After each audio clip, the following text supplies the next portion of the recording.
رسول اللہ صلی اللہ علیہ وسلم کے تمام صحابہ کی یہ خواہش ہوتی کہ انہیں مجلس نبوی صلی اللہ علیہ وسلم میں حاضری کا شرف ہر وقت حاصل رہے۔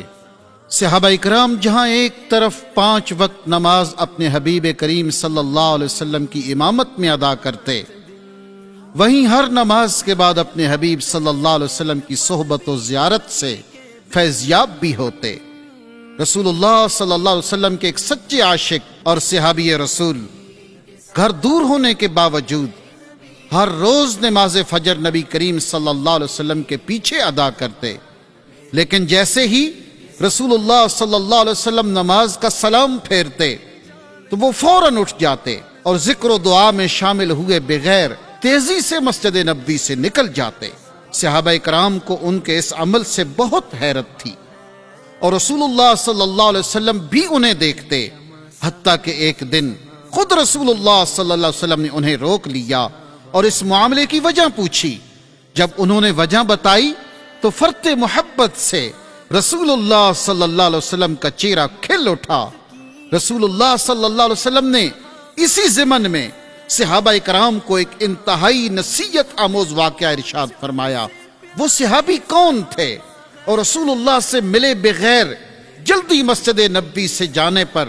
انہیں کس چیز نے مجبور کیا تھا، اور رسول اللہ صلی اللہ علیہ وسلم نے جو واقعہ ارشاد فرمایا وہ کیا ہے؟ آئیے اس ایمان افروز واقعہ کی حقیقت جانتے ہیں۔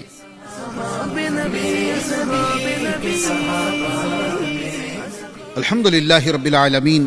وصلی اللہ علی سیدنا محمد وعلی آلہ وصحبہ وسلم اجمعین۔ سیدنا ابو دجانہ رضی اللہ تعالی عنہ انصاری صحابی ہیں۔ آپ کا نام سماک اور کنیت ابو دجانہ ہے۔ آپ بدر و احد اور دیگر غزوات میں رسول اللہ صلی اللہ علیہ وسلم کے ساتھ شریک رہے۔ سیدنا ابو دجانہ رضی اللہ تعالی عنہ رسول اللہ صلی اللہ علیہ وسلم کے سچے عاشق تھے، اور آپ کی ہر روز کوشش ہوتی کہ وہ نماز فجر رسول اللہ صلی اللہ علیہ وسلم کے پیچھے ادا کریں، لیکن نماز کے فوراً بعد اذکار اور دعا سے پہلے ہی آپ مسجد نبوی سے نکل جاتے۔ صحابہ کرام یہ دیکھ کر بہت حیران ہوتے۔ رسول اللہ صلی اللہ علیہ وسلم بھی ابی دجانہ کو دیکھتے رہتے۔ جب سیدنا ابو دجانہ کا یہی معمول رہا تو ایک دن رسول اللہ صلی اللہ علیہ وسلم نے ابو دجانہ کو روک کر پوچھا، اے ابو دجانہ، کیا تمہیں اللہ سے کوئی حاجت نہیں ہے؟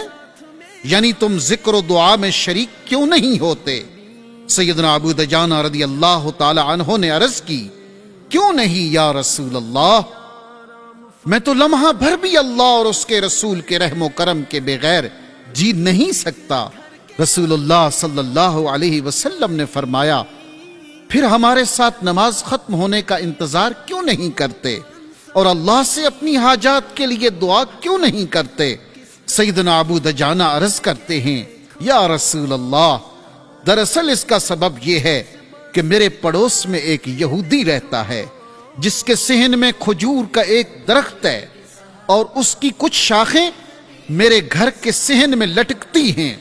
اور جب رات کو ہوا چلتی ہے تو اس کی کچھ کھجوریں ہمارے گھر میں آ کر گرتی ہیں۔ میں مسجد سے اس لیے جلدی نکل جاتا ہوں تاکہ ان گری ہوئی کھجوروں کو اپنے بھوکے بچوں کے جاگنے سے پہلے چن کر اس یہودی کے صحن میں پھینک دوں، کہیں ایسا نہ ہو کہ میرے بچے بھوک کی شدت کی وجہ سے ان کھجوروں کو کھا لیں۔ پھر سیدنا ابو دجانہ قسم اٹھا کے کہنے لگے، یا رسول اللہ، ایک دن میں نے اپنے بیٹے کو دیکھا جو اس گری ہوئی کھجور کو چبا رہا تھا۔ اس سے پہلے کہ وہ اسے نگل جاتا، میں نے اپنی انگلی اس کے حلق میں ڈال کر کھجور باہر نکال دی۔ یا رسول اللہ، جب میرا بیٹا رونے لگا تو میں نے کہا، اے میرے بیٹے، مجھے حیا آتی ہے کہ کل قیامت کے دن میں اللہ کے سامنے ایک چور کی حیثیت سے پیش کیا جاؤں۔ میرے نبی کے صحابہ، میرے نبی کے صحابہ۔ سیدنا ابو بکر صدیق رضی اللہ تعالی عنہ پاس کھڑے یہ سارا ماجرا سن رہے تھے۔ جذبہ ایمانی اور احوت اسلامی نے جوش مارا، تو سیدنا ابو بکر صدیق رضی اللہ تعالی عنہ سیدھے اس یہودی کے پاس گئے اور اس سے کھجور کا پورا درخت خرید کر سیدنا ابو دجانہ اور آپ کے بچوں کو ہدیہ کر دیا۔ میرے نبی کے صحابہ، میرے نبی کے صحابہ، میرے نبی کے صحابہ۔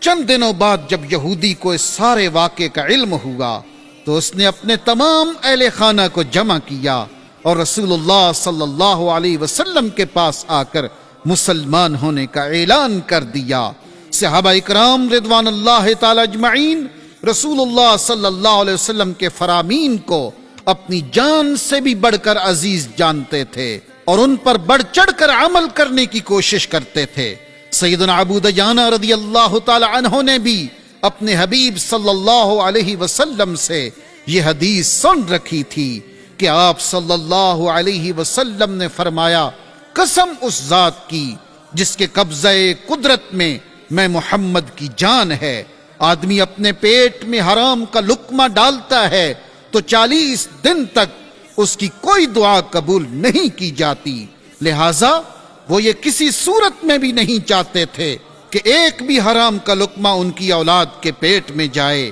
کیونکہ لقمہ حرام انسان کے باطن کو تاریک کر دیتا ہے۔ اسی لیے طریقہ برہانیہ کے شیخ طریقت امام اہل بیت سیدی فخر الدین شیخ محمد عثمان عبدو البرہانی ہمیشہ اپنے مریدین کو قطب الاقطاب شیخ ابراہیم القرشی الدسوقی کے اس قول کی نصیحت فرماتے ہیں کہ جب تک تمہاری زبان حرام کا ذائقہ چکھتی رہتی ہے تب تک تم احکام و معرفت میں کسی چیز کو نہیں پا سکتے، کیونکہ حدیث پاک میں نبی کریم علیہ السلام نے ایک آدمی کا ذکر فرمایا، یطیل السفر اشعث واغبر، جو طویل سفر کرتا ہے، بکھرے ہوئے بال اور جسم غبار آلود ہے، یمد یدیہ الی السماء، دعا کے لیے آسمان کی طرف اپنے دونوں ہاتھ پھیلاتا ہے، یا ربی یا ربی، اے میرے رب اے میرے رب، ومطعمہ حرام، جبکہ اس کا کھانا حرام کا ہے، ومشربہ حرام، اس کا پینا حرام کا ہے، وملبسہ حرام، اس کا لباس حرام کا ہے، وغذی بالحرام، اور اس کو غذا حرام کی ملی ہے، فأنى يستجاب لذلك، تو اس کی دعا کیسے قبول ہوگی؟